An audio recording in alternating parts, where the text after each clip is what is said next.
Et c'est pour essayer de, comme il dit en anglais, to come to terms, avec ce silence, que une bonne part de son œuvre se trouve engagée. Bon, alors, si vous permettez, je ne veux pas non plus développer les questions comme ça avec des tiroirs, mais quand on parlait de la muse de l'histoire, ça c'était dans des temps très très lointains. Je veux dire, la muse de l'histoire, c'est Hérodote, c'est Homère. Bon, c'est toute cette représentation d'une histoire qui est produite par le fait d'une inspiration. Le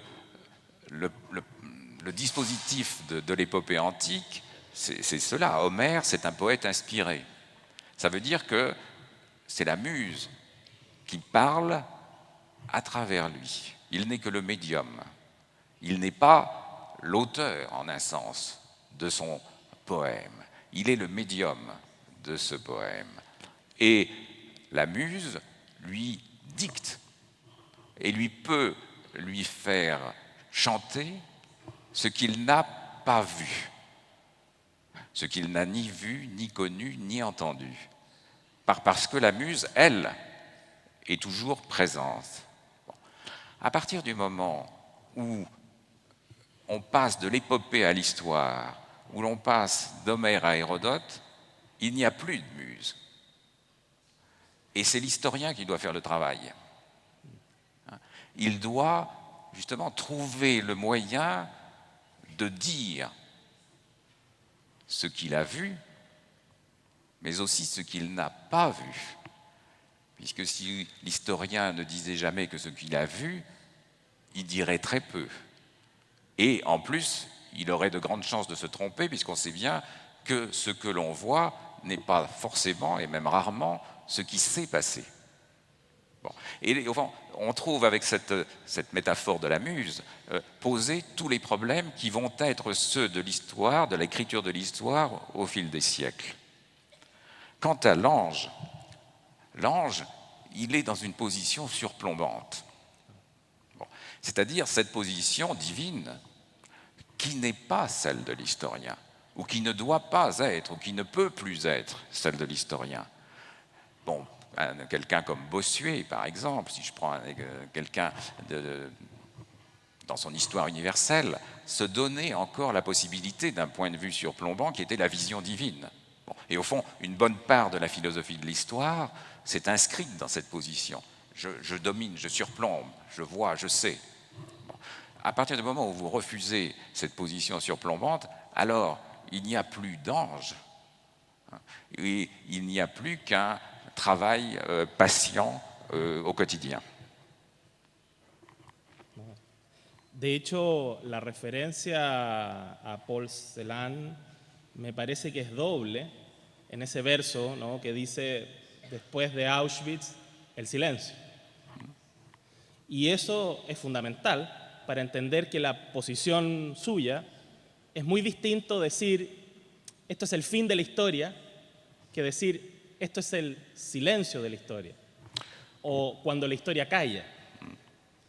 Y a partir de eso me interesa mucho, ¿no?, la relación que usted plantea, precisamente vuelvo a Clio y Mnemosine, la musa de la historia, la musa de la memoria, porque en su último libro usted plantea que la historia con mayúscula, ¿no?, los hechos históricos, se encuentran entre estas dos musas. Sin embargo, usted mismo agrega, lo cito, Mnemosine, la musa de la memoria, ha suplantado a Clio, o por lo menos eso ocurre en el espacio público. Sabemos que usted acaba de visitar en Santiago el Museo de la Memoria. ¿Usted cree que ese tipo de museos que exponen testimonios y fuentes directas han desplazado el relato que las naciones construyen a partir de su museo de historia? Y lo pregunto porque también entiendo que ha visitado el Museo Histórico Nacional. Nos gustaría saber su visión respecto de eso. Oui. Alors, un mot sur Clio Mnemosyné, sur l'histoire, la mémoire, hein, qu'on peut prendre justement de manière par ces deux représentations allégoriques. Vous avez d'un côté Clio, qui est réputée être la muse de la mémoire, on a parlé déjà de la muse, j'y reviens pas, et mémoire, Mnemosyné, qui est celle de la mémoire. Et il me semble que ce qui s'est passé autour des 30, 40 dernières années, en Europe d'abord, et en fait c'est un phénomène très largement mondialisé, la mémoire est peu à peu, ou pas peu à peu, et très rapidement devenue la référence majeure. Le mot, le terme, le concept le plus englobant, le plus général, celui qui va être le plus utilisé dans l'espace public, comme vous venez de le dire. Et l'histoire, du même coup, devient problématique. On ne sait plus très bien quelle place lui assigner. Dans le discours, comme ça, dans les discours publics, dans les médias, chez les politiques, ils parlent encore de temps en temps d'histoire, mais ils parlent beaucoup plus de mémoire. Alors, qu'est-ce que signifie, moi ce que j'ai essayé aussi de comprendre dans cet ouvrage, c'est que signifie ce déplacement? Comment peut-on comprendre ce déplacement? Et vous évoquez le musée de la mémoire de Santiago et le musée historique. Au fond, il se situe justement dans ce moment de passage de l'histoire à la mémoire, de passage, encore une fois, très largement dans l'espace public, dans les discours, dans les manières de raisonner. Le musée historique était inscrit du côté de l'histoire au sens ordinaire du terme, de l'histoire telle qu'on pouvait la faire au XIXe et pendant une bonne partie du XXe siècle, c'est-à-dire une histoire qui, pour moi, était régie par ce que j'appelle, dans mon vocabulaire, le régime moderne d'historicité, c'est-à-dire par un temps qui était orienté en direction du futur et qui permettait ou qui conduisait ou même qui imposait d'écrire des histoires de type téléologique, avec évidemment principalement l'histoire nationale. Qu'est-ce que c'est que l'histoire? C'est écrire l'histoire de la nation, et cette histoire de la nation, elle s'écrit du point de vue du futur. Ce qui veut dire que c'est l'accomplissement de la nation, qui est encore à venir, c'est l'accomplissement de la nation qui, pour ainsi dire, éclaire toute l'histoire qu'il faut écrire, et par conséquent qui éclaire le point à partir duquel il faut commencer, et c'est toute la problématique où les historiens se sont battus comme des chiffonniers pendant des décennies autour de quelles sont les origines. Quelles sont les vraies origines de la nation? Est-ce qu'il faut les placer en telle année? Est-ce qu'il faut remonter jusqu'à l'époque préhistorique? Est-ce qu'il faut... Enfin, vous voyez, vous connaissez bien ces débats. Bon. Alors, le musée historique, il est encore de ce côté-là, et aussi, il y a, me semble-t-il, une dimension peut-être plus ancienne encore, qui est celle de l'histoire exemplaire, de l'histoire des grands hommes, de l'histoire, selon ce grand topos qu'on appelait l'histoire maîtresse de vie, l'historia magistra vitae. El canon. Oui.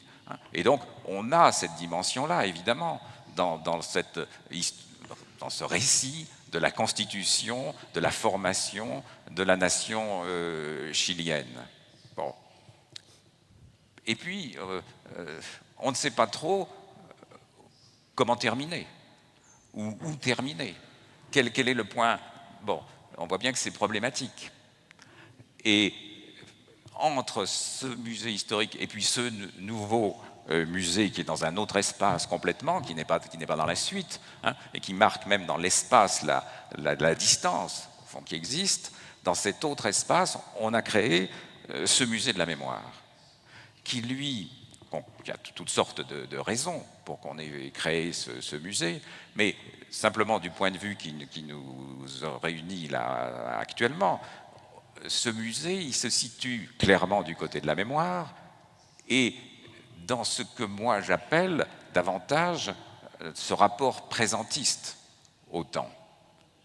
C'est-à-dire qu'on inscrit, on voit surgir cette mémoire, et c'est la logique de la mémoire qui prévaut, et pas la perspective, l'introduction d'une perspective historique qui serait celle d'une distanciation.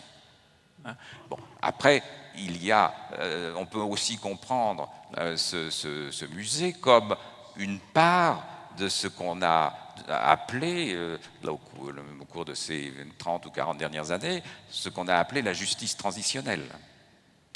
C'est une manifestation, une expression de cette justice transitionnelle, et qui est à mettre en rapport très directement avec les commissions de vérité et réconciliation sur le grand modèle, enfin sur la grande référence ayant été la commission d'Afrique du Sud. Et du point de vue peut-être aussi de son architecture, mais aussi du déroulement de la visite, enfin du parcours, il me semble que la référence à l'œuvre présente, mais je n'en sais rien, je ne connais pas le dossier, donc peut-être je me trompe, mais moi, ça m'a fortement rappelé le Holocaust Memorial de Washington, qui s'est imposé là aussi comme une espèce de modèle de référence, et vous avez vu, et on a vu un peu partout, enfin dans beaucoup de pays, se développer ce type de mémoriaux, qui suivent ce schéma avec un parcours et qui débouche sur une fin qu'on décide soit de laisser ouverte, soit de marquer clairement. Différentes options sont possibles. Yo creo que una de las cuestiones que deja esta observación suya, digo un poco metodológicamente para los historiadores, y no quiero aburrir a los presentes que no lo sean, digamos, es esta dicotomía entre lo particular y lo general. Porque en su trabajo historiográfico hay un rescate muy temprano de la necesidad de dialogar con la antropología. Y tal vez apurando un poco la relación que usted acaba de hacer, tal vez los museos de la memoria son campo, metodológicamente hablando, de antropólogos, y el otro campo de historiadores, así como ha sido tradicionalmente entendido, y ahora llega el momento de ponerlos en diálogo, ¿no? ¿Qué aprendemos nosotros de los antropólogos? Mais je pense qu'on peut apprendre beaucoup des anthropologues à partir du moment aussi où les anthropologues sont eux-mêmes désireux de considérer les problèmes dans le temps, et non pas comme ça a été le cas d'une grande part de l'anthropologie, comme se tenant en deçà ou au-delà, ou en tout cas à côté de l'histoire. Voilà. En ne s'intéressant que, disons, aux structures d'une société, aux structures mentales. Bon. À partir du moment où les anthropologues considèrent qu'ils ont à faire ce travail dans la durée, au fond, ils font un travail qui est très proche de l'historien, de celui de l'historien, où l'historien peut faire un travail très proche de celui de l'anthropologue. Et vous avez évoqué le nom de cet anthropologue américain qui s'appelle Marshall Salins, bon, qui est connu pour ses travaux sur le Pacifique, sur la Polynésie, et qui s'est beaucoup intéressé notamment au capitaine Cook et à tout ce qui s'était passé à Hawaï. Et bien, il y a un livre qui pour moi a beaucoup compté de Marshall Salins, qui s'appelle Islands of History, îles d'histoire. Bon. Et ce qu'il montre, c'est justement, rappelez-vous, la plupart d'entre vous êtes beaucoup trop jeunes pour ça, mais rappelez-vous qu'il n'y a pas si longtemps, on discutait encore pour savoir si ces sociétés avaient ou n'avaient pas d'histoire, étaient dans l'histoire ou hors de l'histoire, ou comment entraient-elles dans l'histoire. Bon, et on a eu des échos encore assez récents de ces débats, par exemple en France. Mais ce que montre très bien Salins, c'est que justement ces sociétés sont non seulement dans l'histoire, mais sont elles-mêmes productrices d'histoire, mais d'une histoire qui n'est pas la même que celle que l'Europe a construite à l'époque moderne et qui a voulu se donner comme étant la référence, la seule, l'étalon par rapport auquel devait se mesurer toute tentative historique.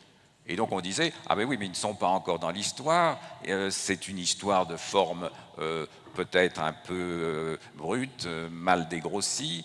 Hein. Et ce qui m'a en fond conduit aussi à cela, c'est quand j'ai travaillé sur Hérodote.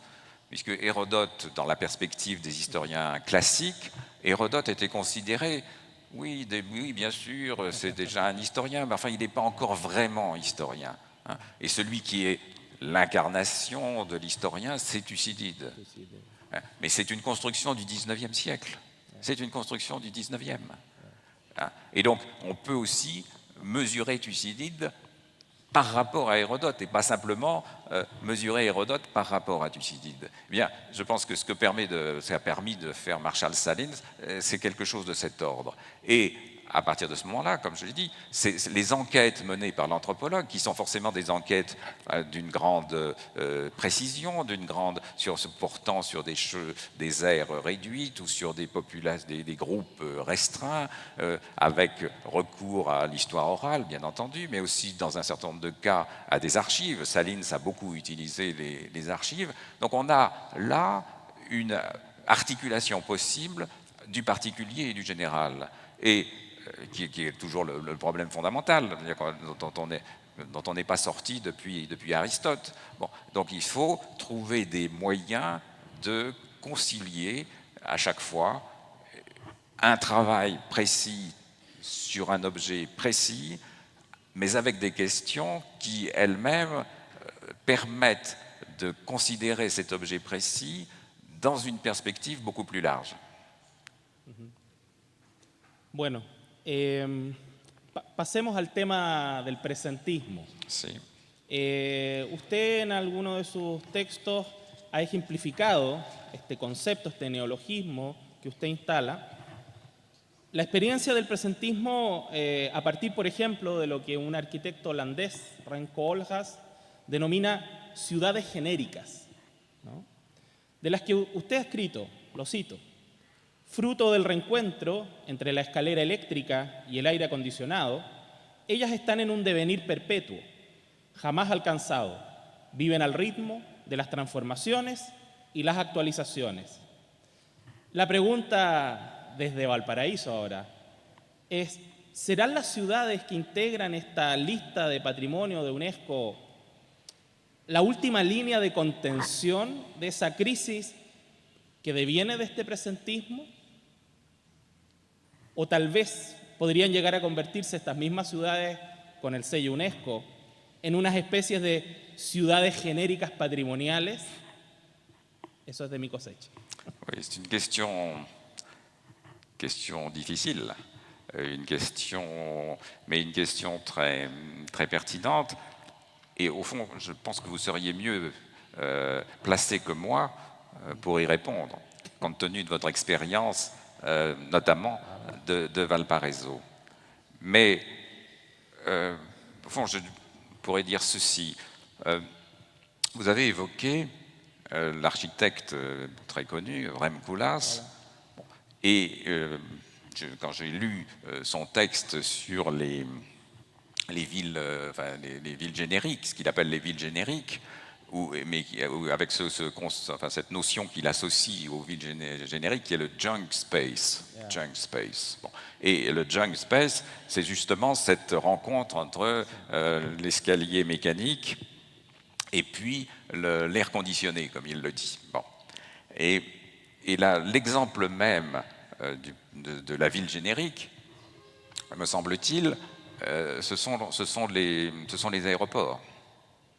Les aéroports tels qu'ils sont maintenant, qu'on en a construit, qu'on va en construire certainement, qui sont ces villes génériques. Hein. Vous voyez bien comment, enfin moi je ne suis pas un spécialiste d'architecture, d'histoire de l'architecture, mais on voit bien comment ces espaces se développent en ajoutant à chaque fois un élément, un terminal, un ceci, un cela, bon, et ça fait au total un espace qui n'a aucune, il n'y a pas de centre, il n'y a pas d'organisation visible, étant entendu que l'élément le plus important, c'est de fabriquer des circulations qui vous amènent à rencontrer le maximum de boutiques possibles, dans le minimum de temps. Bon. Et d'autre part, cet espace des aéroports, comme emblème, si l'on veut, de la ville générique, il est toujours en transformation. Hein, toujours. Hein, et vous avez des panneaux qui vous disent veuillez excuser la gêne momentanée, mais c'est pour votre plus grand bonheur que nous sommes en train d'agrandir, d'élargir, de modifier, de transformer. Bon, donc vous ne refaites au fond jamais le même parcours. Et ce qui veut dire que ces espaces sont des espaces où il n'y a aucun repère permanent ou durable. Et en ce sens, ils sont la meilleure exemplification, la meilleure présentation, la meilleure expression du présentisme. Il n'y a que du présent dans cet espace-là. Il n'y a pas de passé puisque on transforme, on modifie, on supprime, on recrée. Il n'y a pas de... on ne pourra pas faire l'archéologie d'un aéroport. Je pense qu'on ne trouvera pas grand-chose. Il n'y aura pas la stratification des différentes couches, etc. Bon, donc c'est un espace en perpétuelle modification qui n'a ni passé et qui n'a pas non plus de futur puisqu'il est constamment au présent et c'est un espace, au fond, où complètement amnésique. On retrouve cette thématique de la mémoire, où le présentisme, c'est donc à la fois un espace comme ça complètement amnésique et un espace, l'espace en lui-même n'est rien, mais un espace où les gens se trouvent d'autant plus portés ou contraints, ou sollicités, ou préoccupés, ou anxieux de mémoire. Puisque ça change tout le temps, on perd tout repère, et la mémoire devient ce à quoi on peut s'accrocher, ou on cherche à s'accrocher. Et dans le cas, alors si j'en reviens à votre question sur le patrimoine universel, c'est dans ce cadre-là que s'inscrivent aussi les propositions de l'UNESCO. Et cette idée de patrimoine mondial. C'est un moyen de... Alors, justement, en principe, c'est un moyen d'éviter que les villes ne deviennent des villes génériques ou de freiner cette transformation des villes en espaces génériques, hein, où on met un mall et puis voilà, on est tranquille et tout le monde est très content. Mais on peut aussi, parce que toute chose ayant une double portée, enfin tout peut se retourner, hein, on peut aussi arriver, comme vous le suggérez ou le craignez, à quelque chose qui pourrait être des villes génériques, hein, patrimoniales. C'est-à-dire, au fond, une totale marchandisation de l'espace, et que les mêmes qui construisent des aéroports et qui viennent y installer leurs boutiques, eh bien, traitent de la même façon ces villes du patrimoine, et d'ailleurs en construisant un aéroport qui permette d'accueillir les flux de touristes qui vont venir dans cette ville du patrimoine. Et je pense que c'est quelque chose, moi je n'ai pas à juger, à dire voilà c'est bien, c'est pas bien, c'est comme ci, c'est comme ça, je n'en ai pas les moyens, c'est pas mon rôle, mais je pense qu'il est important de faire en sorte que le maximum de personnes, c'est-à-dire au fond les citoyens, hein, aient conscience de cela et des enjeux de cela. Voilà. Et ce qui veut dire pouvoir et les décideurs aussi, bien sûr. Ce qui veut dire ne pas se laisser eux-mêmes enfermer dans cette perspective présentiste et de pouvoir prendre une perspective qui soit d'un peu plus longue durée pour poser ce type de questions. Mais ça veut dire aussi, pour pouvoir poser ce type de questions en se plaçant dans une perspective de plus longue durée, que les acteurs les plus puissants, les acteurs économiques, soient eux-mêmes prêts à faire ce déplacement, ce qui évidemment n'est pas acquis d'avance. D'accord. No deja de ser una paradoja en todo caso hablar de junk spaces en una ciudad que está en alerta sanitaria, pero bueno. Es que es parte de lo que acaba de comentar usted, porque si el patrimonio está a medias en la memoria de la gente y la otra mitad de ese patrimonio está en los objetos que físicamente conservamos, hay todavía, digamos, ¿no es cierto?, una esperanza en que todas estas situaciones que puedan decantar en un patrimonio genérico, en una banalización del patrimonio o en un patrimonio de fachada y no en un patrimonio real, digamos, ¿no?, puedan ser revertidas gracias a la memoria de la gente. Y en ese sentido me gustaría que nos comentara cuál es la visión que usted tiene siendo, ¿no?, un ciudadano francés de toda esta instalación que ha habido en Francia, en Europa en general, pero me da la impresión que en Francia en particular, desde la década de los 70 o los 80, en donde la palabra patrimonio se instala en el debate público con mucha fuerza, incluso vinculando el trabajo de los historiadores desde la academia a, por ejemplo, la construcción del concepto lugar de la memoria, ¿no?, de su colega Pierre Nora. ¿Qué visión, después de 30, 40 años, digamos, ¿no es cierto?, de eso, usted nos podría dar? Porque pareciera que acá en Chile estamos recién asomándonos a esa furia patrimonial.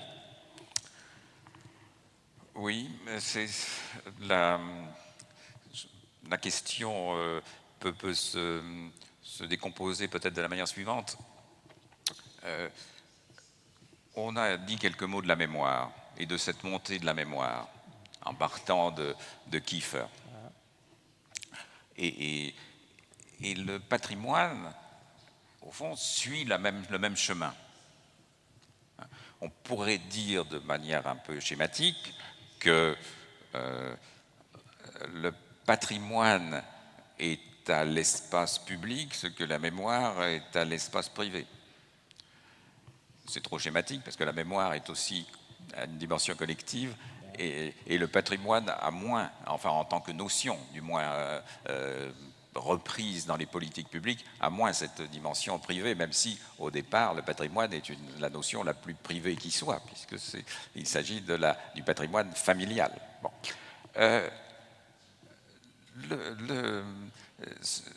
La montée du patrimoine et de la mémoire, en tout cas chronologiquement, en France notamment, sont liés. Le premier volume des lieux de mémoire, puisque vous faisiez allusion à ce grand ensemble organisé par Pierre Nora, paraît en 1984. 1980 avait été déclaré année du patrimoine par celui qui était alors le président de la République, Valéry Giscard d'Estaing.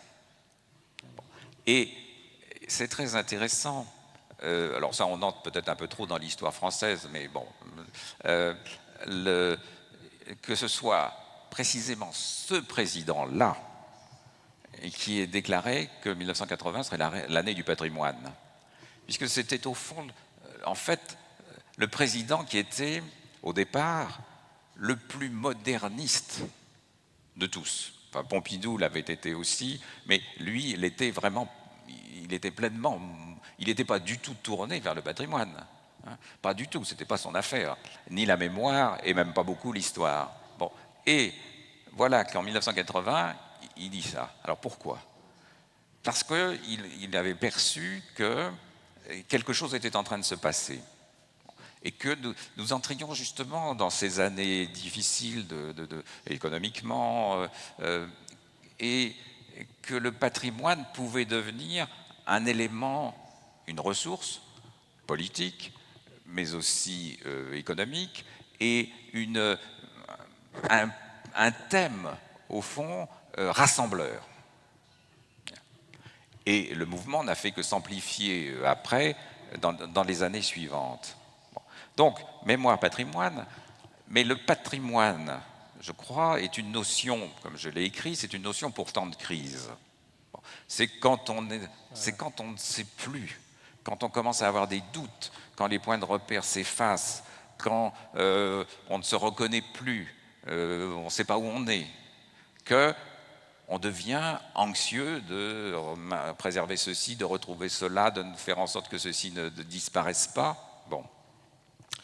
Et ça, c'est la nouvelle acception, c'est l'acception nouvelle qui se manifestait dans ces années-là du patrimoine. On pourrait dire qu'il y a deux sens très forts, principaux du patrimoine. Il y a celui qui vient, disons, de la tradition, notamment en France, qui relève de ce qu'on appelait les monuments historiques. Bon, avec toute une législation qui a été mise en place au cours du XXe siècle, c'était le monument historique. Et c'était l'État, c'était un privilège régalien de décider que ce bâtiment pouvait recevoir l'appellation de monument historique, cet autre non, bon, voilà. Et la logique de tout cela, c'était justement qu'on écrivait une histoire qu'on savait très bien, on savait très bien ce qu'elle devait être, cette histoire, parce qu'on savait ce que c'était que l'histoire de la France.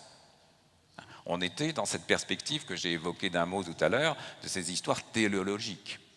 Bon. Alors, dans ce mouvement, ce lent mouvement de la construction, du développement, avec des difficultés, avec des brisures, avec des cassures, avec des crises, tout ça, bien entendu, mais que dans ce lent mouvement, on pouvait clairement décider que ce château était un monument historique, mais que cet autre-là n'était pas un monument historique.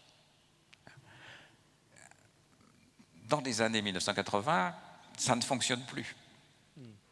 Et le patrimoine se trouve pris en charge dans son acception nouvelle, notamment par un grand nombre d'associations qui se créent, qui vont de pair avec justement toutes ces associations aussi mémorielles, qui disent « mais moi, c'est mon patrimoine et je veux que ce patrimoine soit reconnu ».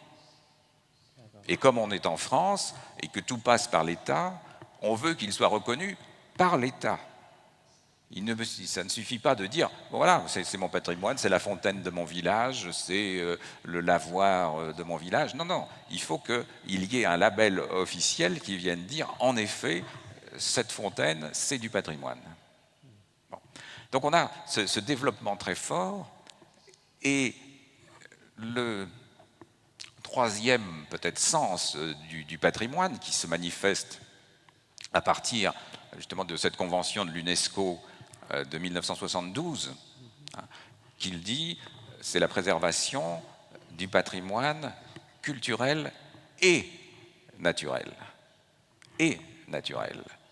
Et là, on a une extension considérable, juridique en particulier, avec des effets juridiques tout à fait précis, extension considérable de la notion de patrimoine, qui a quelque chose de paradoxal, puisque le patrimoine, c'est justement ce que l'on possède, ce que l'on a. Et on donne l'appellation de patrimoine à un bien qui est par définition inappropriable, puisque c'est la nature. Alors comment peut-on traiter la nature comme patrimoine? Vous voyez, c'est pas évident. Ça nous paraît maintenant aller de soi, mais c'est pas évident que cette extension. Bon. Et cette extension du patrimoine du côté de la nature introduit quelque chose d'important qui est la thématique de la préservation. Le patrimoine, disons ancienne manière, on était plutôt du côté de la restauration ou de la conservation. Et là, on passe sur le registre de la préservation. Mais préserver comment? Préserver quoi? Et préserver pour qui? Et cette thématique de la préservation se noue, je crois, ou se complexifie avec ce moment qui coïncide avec ce que on peut considérer comme étant un moment où le futur entre en crise. Dans les années 1980, là aussi, on a commencé à parler de crise du futur ou de fermeture de l'avenir en Europe. Et ce qui veut dire que préserver, c'est préserver contre les menaces qui viennent du futur.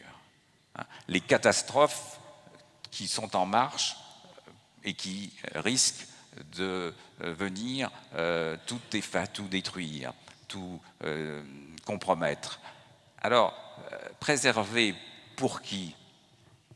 Officiellement, pour les générations futures. Mais on a aussi dans cette idée de préservation, je crois, qui est ambiguë, préserver le présent. Préserver le présent contre ces menaces qui viennent du futur. Et alors là, on peut dire oui, c'est préserver le présent pour pouvoir le transmettre aux générations futures. Mais on voit bien que ça peut être un côté qu'il peut y avoir une part de rhétorique là-dedans. Et pour finir peut-être avec votre question,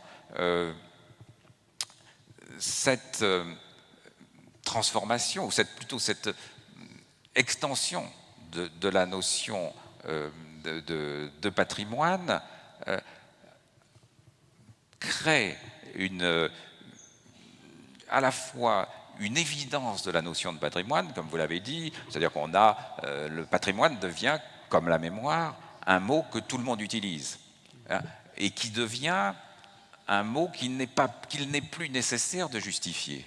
Une notion qu'il n'est plus nécessaire de justifier, on dit « ah, patrimoine ». Patrimoine, ça veut dire, ça induit immédiatement un certain nombre de comportements.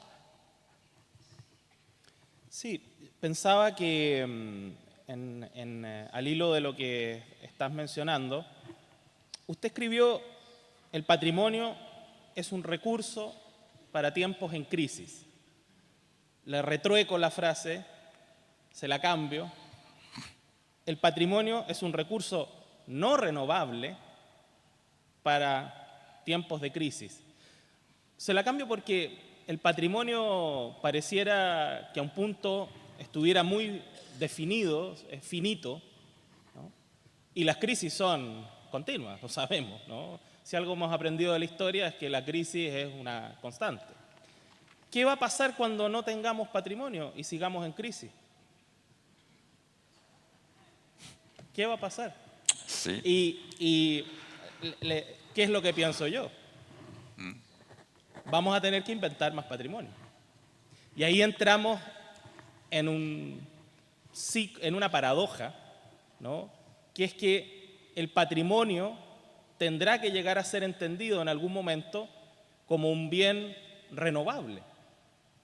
Ahora, sabemos, mientras en el patrimonio natural, usted lo ha explicado muy bien, las lógicas de preservación suponen que para proteger una especie, un bosque, los árboles, bueno, plantemos más árboles. Si queremos proteger al oso panda, bueno, tratemos que los ositos panda se junten y se procreen. Pero no podemos resucitar a Leonardo para que surja otra Gioconda, aunque han aparecido clones por ahí. No podemos tampoco volver a pretender, digamos, ¿no es cierto?, que los edificios se reproduzcan entre sí, bueno, etc. Uso esa figura porque ¿cómo podría pensar uno que los límites del patrimonio, ¿no?, se expandan a un punto en que puedan ser un recurso posible para las crisis por venir. Porque de alguna manera lo que me deja la lectura de su trabajo, como tarea por supuesto, ¿no?, es un poco esa idea de, está bien, conservemos el patrimonio, pero también preocupémonos a un punto de que esa conservación sea una manera de producir patrimonio, un patrimonio que se produce en las conciencias de las personas, ¿no?, y en eso que hoy día se llama, ¿no?, lo intangible, de cara a que lo físico, lo objetual, va a desaparecer. Irremediablemente lo físico y lo objetual, lo dice Amsel Kiefer con su obra, va a desaparecer.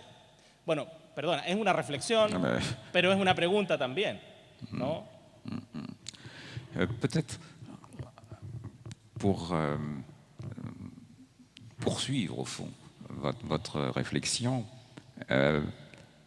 on peut évoquer, toujours dans ces années 1980, le moment où on a vu apparaître ce qu'on a appelé en France des écomusées. Je ne sais pas si il y a des écomusées au Chili, ou enfin, qu'on appelle peut-être différemment. Está comenzando. Oui. Et ces écomusées ont eu pendant quelques années beaucoup de succès. Aujourd'hui, c'est fini. Et l'idée qu'il y avait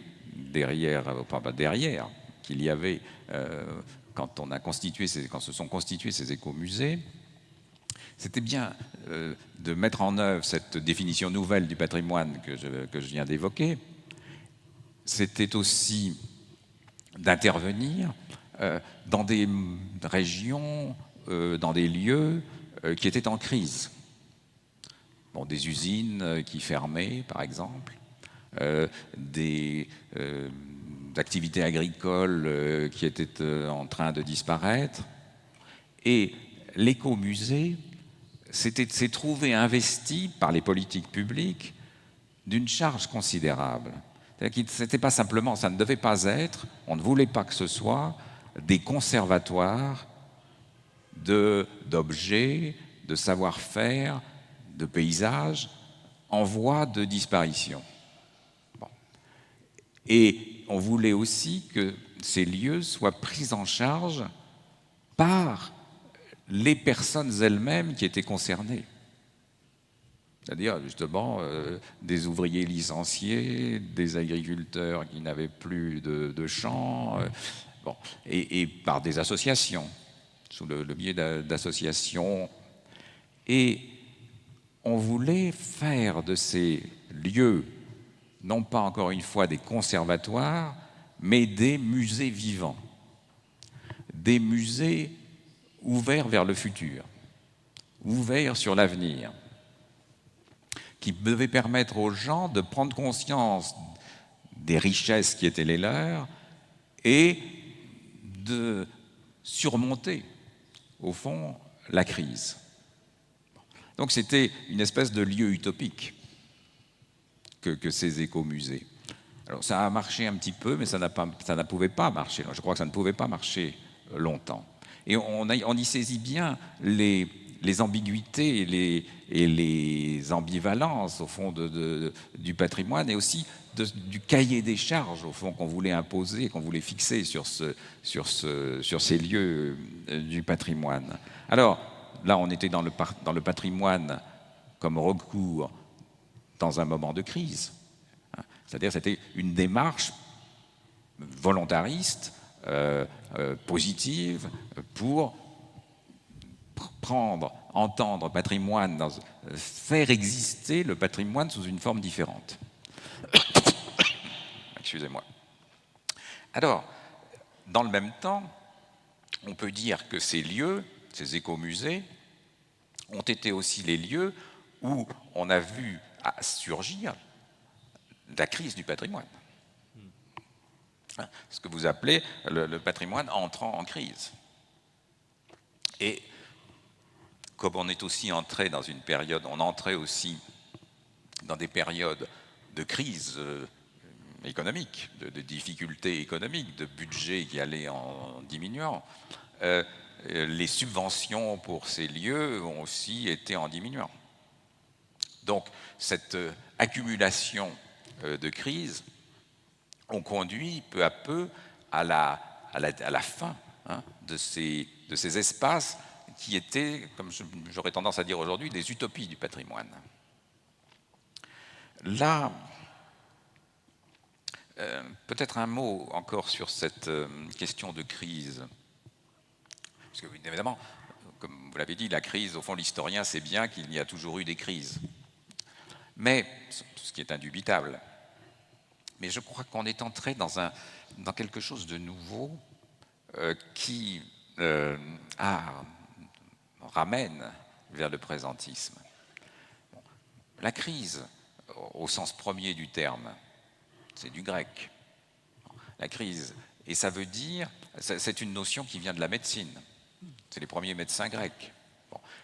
La crise, crisis, c'est le moment décisif. C'est-à-dire, ou bien le malade s'en sort, ou bien il ne s'en sort pas. Bon. Et le rôle du médecin, il ne peut pas intervenir sur la crise elle-même, mais il peut faire un pronostic et dire il y a tant de jours qui sont des jours critiques. Et si ces jours critiques passent, alors, encore une fois, quand les jours critiques sont passés, ou bien le malade va mieux, ou bien c'est fini. Bon. Donc la crise est liée à cette notion de moment décisif, de moment où quelque chose se joue. Bon. Dès lors qu'on a des crises que l'on définit aujourd'hui couramment, de manière un peu commode, comme crise systémique. Bon. Crise, on dit, ah, c'est une crise systémique. Alors là, il n'y a plus rien à dire, c'est une crise systémique. Bon, mais qu'est-ce que c'est qu'une crise qui dure toujours? Une crise qui, au fond, devient une sorte d'état, sinon normal, du moins chronique. Et la crise fait qu'on n'a plus que le temps de la crise, et si la crise dure longtemps, voire tout le temps, on n'a plus que le présent de la crise, et la crise n'est plus que du présent. Et je crois qu'on a ainsi, que le présentisme, si je puis dire, a ainsi phagocyté la notion de crise elle-même.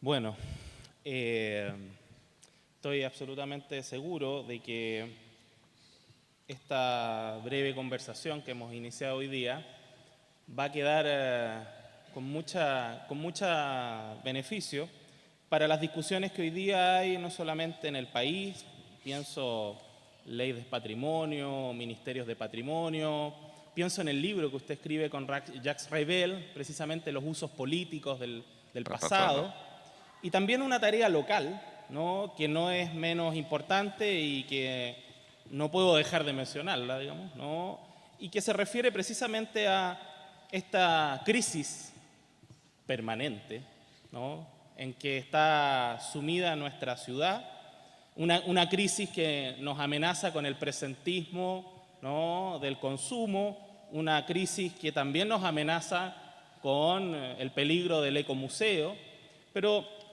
lo invito a salir a recorrer Valparaíso, ¿no?, a mirar las quebradas de Valparaíso, a mirar la bahía de Valparaíso y a entender precisamente de manera sistémica, ¿no?, todo el patrimonio, ¿no?, de nuestra ciudad. Le agradecemos, ¿no?, esta conversación al profesor Artaud, ¿no?, y lo saludamos con un aplauso. Muchas gracias.